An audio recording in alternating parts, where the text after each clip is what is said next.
Assalamualaikum warahmatullahi wabarakatuh. Seperti biasa, saya admin dari profil Instagram Kiai Haji Zainul Arifin. Malam ini kebetulan bertepatan dengan haul ke-59 kakek saya, Kiai Haji Zainul Arifin. Dan saya ingin memperingatinya dengan berbincang-bincang dengan cicit tokoh NU Nahdlatul Ulama yang sangat penting, yang terus terang saja buku-bukunya itu banyak saya kutip dalam rangka menulis biografi kakek saya tersebut. Salam sehat juga Pak Beki Saifuddin. Jadi malam ini saya ingin berbincang-bincang santai, terutama dari generasi muda. Dalam hal ini Mas Bimo atau nama IG-nya Nam Jakit. Beliau ini adalah cicit dari Kiai Haji Saifuddin Zuhri. Boleh dibilang generasi milenial gitu. Jadi saya ingin berbincang-bincang sedikit mengenai kedua tokoh NU tersebut. Sebelumnya izinkan saya untuk membaca prolog atau awal daripada biografi Kiai Haji Zainul Arifin yang saya tulis berjudul Berzikir Menyiasati Angin. Langsung saja akan saya bacakan. Musibah Idul Korban berdarah. Allahu Akbar, Allahu Akbar, Allahu Akbar. La ilaha illallah wallahu akbar. Allahu akbar walillahil hamd. Presiden Soekarno dengan mantap menuruni anak-anak tangga Istana Negara Rabu pagi 14 Maret 1962 menuju lapangan rumput terbuka di sayap kanan. Ia bergegas hendak menunaikan sholat Idul Adha. Ajudan Presiden Letnan Kolonel Sabur yang bertugas mengamankan Presiden masih terus berusaha mencegah Soekarno bersembahyang. Semua ulama dan tokoh Islam sudah berkumpul. Saya tetap akan melaksanakan sholat Id. Bersikeras Presiden meneruskan langkahnya. Tetapi diperkirakan di antara jamaah sudah menyusup orang-orang yang diselundupkan gerombolan pemberontak, alasan Sabur. Bagaimana pengamanannya? Di setiap 5 orang jamaah kami selipkan seorang anggota pengawal presiden sebagai antisipasi. Sudah cukup. Soekarno kemudian mengambil tempat di barisan terdepan jamaah. Di sebelah kirinya wakil pertama bidang pertahanan dan keamanan, KSAD Abdul Haris Nasution, yang pagi itu juga bertindak sebagai khatib. Ketua DPR GR Zainul Arifin mengambil tempat di kiri Nasution dengan Menteri Agama Saifuddin Zuhri mengapit di sisi kirinya. Sedangkan Wakil Ketua MPRS, Ketua PBNU Idham Khalid bertindak sebagai imam. Salat Id berlangsung aman hingga memasuki rakaat kedua. Allahu Akbar, suruh imam mengakhiri takbir kelima lalu ruku. Seluruh jamaah berbarengan bertakbir pula sebelum mengikuti pemimpin sholat. Keheningan khusyuk berlangsung hikmat melingkupi umat memuji Sang Maha Agung dalam ruku mereka. Sami Allahu liman hamidah, ucap imam memuji orang-orang yang mengagungkan asma Allah. Belum sempat jamaah menyahuti seruan imam dengan Rabbana walakal hamd. Dari barisan ketiga jamaah sebelah kiri tiba-tiba terdengar seorang jamaah berteriak lantang, Allahu Akbar, seraya tangannya mengacukan pistol yang diambil dari kaki betis kanannya. Ia adalah seorang penembak tepat. Mestinya sasaran tembaknya tidak bakal luput dari muntahan pelurunya. Namun anggota pengawal presiden berhasil menepiskan tangan pembokong itu. Dengan sigap hingga senjata api, sang penembak gelap melenceng ke sisi kanan target yang ditujunya, Soekarno. Dor, peluru menyalak nyaring. Orang-orang termasuk imam bertiarap, lalu suasana sempat berubah kacau balau. Zainul Arifin dalam upayanya merebahkan diri di atas sajadah malah jatuh tersungkur. Bahu kirinya terasa basah ketika ia mencoba meraba bagian tubuhnya yang terasa hangat. Didapatinya buhul dasinya sampai terputus. Darah segar merembesi kemeja putih dan jas luarnya. Sedikit lagi peluru bisa mengenai jantungnya. Saya kena, desahnya pasrah di antara kekacauan di sekelilingnya. Lalu suasana berangsur pulih kembali. La haula quwata illa billahil aliyul azim.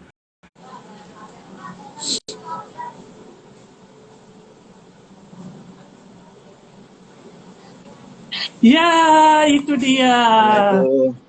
Waalaikumsalam warahmatullahi wabarakatuh. Mas Bimo, apa kabar? Sehat? Alhamdulillah baik. Suara saya jelas ya? Tadi agak Jelas? agak ada patah-patah sinyalnya. Oh gitu. Jadi suara saya kurang jelas, Iya. begitu? Oh, Jelas sih, tapi tadi pas live itu sempat ada jeda sedikit.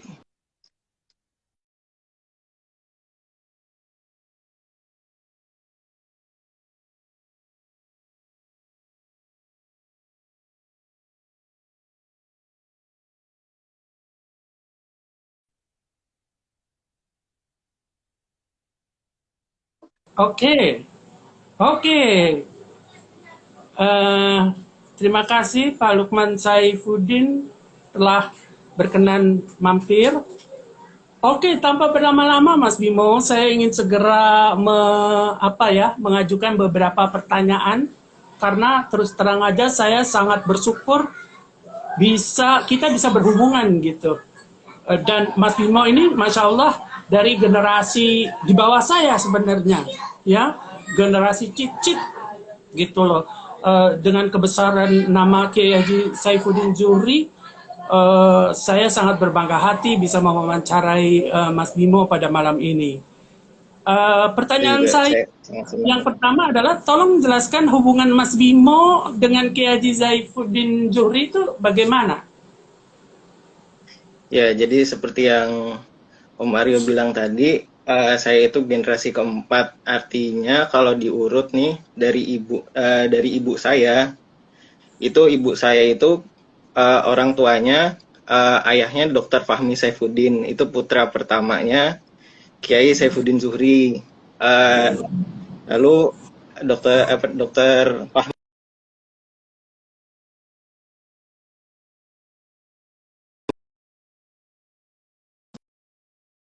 yang menjadi ketua DPR beberapa tahun setelah Kiai Zainul Arifin turun jabatan. Itu tahun Kiai Saihu itu ketua DPR kalau nggak salah tahun 66 sampai tahun 71. Ya. Gitu. Oke, jadi Masya Allah ya, Mas Bimo ini termasuk keturunan daripada orang-orang besar, ya, tokoh-tokoh NU. Kemudian Mas Bimo sendiri latar belakang masa kecilnya tuh seperti apa? Besar di mana? Sekolah di mana? Kalau latar belakangnya itu memang nggak disekolahkan di pesantren, cuman memang disekolahkannya tuh di lembaga pendidikan yang di bawah UIN Jakarta. Itu dari mulai TK-nya sampai madrasahnya Ibtidaiyah, Sanawiyah, Aliyah, sampai sekarang pun sekolahnya kuliahnya masih di UIN Jakarta. Jadi dari kecil sampai gede itu di UIN Jakarta terus. Oh, Masya Allah. Berarti kurang lebih ininya udah Masya Allah ya, pengetahuan agamanya dari dasar udah inilah ya. Kemudian apa semua keturunan Kiai Haji Saifuddin Zuhri itu wajib mondok atau sekolah seperti Mas Bimo, artinya madrasah gitu, atau bebas mau ke pendidikan modern. Kalau mereka mau ke pendidikan modern, ada yang begitu nggak? Ada sebetulnya. Memang sebetulnya dari keluarga itu tidak mewajibkan secara mutlak ya, artinya harus masuk pesantren, harus masuk madrasah, enggak. Karena ya membebaskan cucu-cucunya, cicit-cicitnya untuk sekolah di eh, yang penting di sekolah itu agamanya bagus gitu. Walaupun misalnya embel-embelnya sekolah tapi ada pelajaran agamanya ya nggak masalah gitu.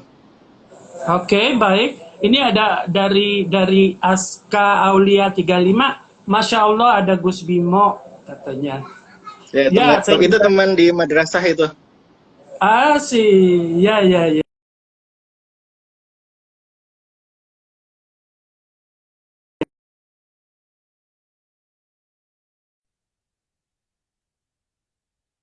Sekarang ini bagaimana situasi pendidikannya? Sedang mendalami apa? Bisa cerita Untuk sedikit? sekarang masih ya, untuk sekarang masih menyelesaikan kuliah di UIN. Itu aku ngambil jurusannya kesehatan masyarakat. Kebetulan eh, ya latar belakangnya hampir sama kayak Dokter Fahmi yang di FKM UI. Cuman memang aku ngambilnya di UIN bukan di UI. Oke, jadi manggil dokter Fahmi apa ya? Kalau Buyut. aku manggilnya Kakung, Kakung manggilnya, Kakung Fahmi gitu.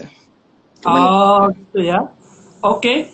Kemudian Mas Bimo ini sendiri aktif nggak di mana namanya di bidang profesi atau di organisasi masyarakat di mana? Ada aktivitas? untuk saat ini sih aku ya, dan beberapa waktu lalu sih ya di lingkungan rumah misalnya aktif kegiatan remaja komplek, atau kalau ada kegiatan misalnya mau Ramadan gini ikut membantu DKM, sama apa namanya ya. Memang kalau untuk di sekolah sih jujur aja aku tuh waktu sekolah pendiam gitu, nggak banyak organisasi ya. Sambil udah mulai nih gimana nyari nyari link ke bagaimana bisa berorganisasi di NU gitu, tanpa jual. Misalnya aku cucunya Dokter Fahmi, aku cicitnya Kiai Saifuddin, nggak. Aku pengen orang tuh melihat bahwa aku aku dengan segala kemampuan aku, bukan karena aku cucunya Dokter Fahmi atau cicitnya Kiai Saihu gitu. Iya, iya. Tos jauh nih Mas Bimo. Soalnya saya sendiri juga nama saya Jawa gitu, tapi kakek saya itu adalah dari Sumatera Utara gitu. Jadi saya terus terang aja sebenarnya tidak terbebani. Cuman waktu peluncuran biografi kakek saya itu, alhamdulillah eh, apa namanya Pak Lukman Saifuddin itu sempat hadir sebagai wakil ketua MPR gitu. Akhirnya ketahuan lah siapa saya gitu, hubungannya apa dan sebagainya. Tapi memang eh, iyalah kita mendingan dinilai apa adanya kita gitu ya. Oke, sekarang agak-agak nyerempet sedikit nih, agak menyimpang sedikit. Bagaimana ceritanya kok Mas Bimo ini tiba-tiba aktif di cabang olahraga anggar? Bagaimana tuh ceritanya? Kok bukan misalnya renang atau berkuda atau panahan misalnya? Kok anggar gitu? Ya, kebetulan waktu di Aliyah itu guru olahraganya itu waktu mudanya itu sebagai atlet anggar Provinsi Jawa Barat. Lalu sekolah melihatnya, wah ini ada guru olahraga, lalu buka ekskul gitu. Aku pun waktu masih sanawiyah, masih SMP gitu ngeliat, wah di Aliyah nih ada olahraga anggar nih. Wah, nanti pas masuk Aliyah aku mau masuk anggar gitu, karena menarik. Kayaknya menarik gitu, olahraganya nggak mainstream gitu. Kalau cuma futsal atau cuma basket gitu kan banyak gitu, anti Ada mainstream lah. pengalaman-pengalaman nggak? Ada pengalaman-pengalaman nggak? Apa misalnya sempat bertanding, sempat apa gitu? Kalau bertanding itu baru sampai ini karena ekskul ya, nggak Ya. nggak seprofesional misalnya setingkat SMA Ragunan yang sampai memang di program untuk atlet. Itu aku udah baru tingkat SMA, sama waktu itu sempat seleksi coba-coba Prapon Jawa Barat, cuman nggak lolos karena memang pelatihnya tuh waktu pertama berangkat bilang, Bimo nih lagi sakit cacar, jangan berangkat, malah nanti sampai sana juga nggak akan menang gitu ya. Ya gimana, aku masih masa muda, pengen ya udah coba coach gitu, maksudnya ya berangkat dulu aja, kalah menang belakangan ya. Iya, iya. Oke. Terus berhentinya kenapa? Nah itu waktu berhentinya tuh waktu agak kelas akhir itu, selain apa namanya sibuk ujian, sempat kecelakaan juga. Jadi mata kanannya itu nggak berfungsi dengan baik, agak redup. Jadi kalau lomba-lomba gitu jadi agak susah karena memang dalam anggar kan dia nggak bersih gitu, nggak bersih kayak kaca gitu, dia garis-garis Iya. gitu. Nah matanya jadi nggak fokus, akhirnya untuk nangkis serangannya itu udah mulai menurun dibanding sebelumnya. Asik. Oke. Sekarang kita kembali ke kakeknya, ke buyutnya. Bagaimana sih rasanya menjadi keturunan tokoh NU yang menjadi panutan banyak santri? Bagaimana tuh rasanya? Walaupun mungkin orang nggak tahu, tapi apakah ada beban pribadi? Memang kalau beban pribadi sih ada sedikit, cuman ya memang kembali lagi kita harus bangga bahwa kita keturunan kiai. Dengan bangga itu apa sih, kita harus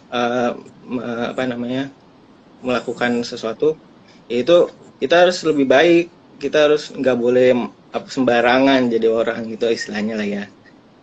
Sama Menjaga nama aku baik. ya ada panggilan tugas untuk kayak apa ya, panggilan diri untuk, wah kakek saya, buyut saya itu mengabdi banget pada jam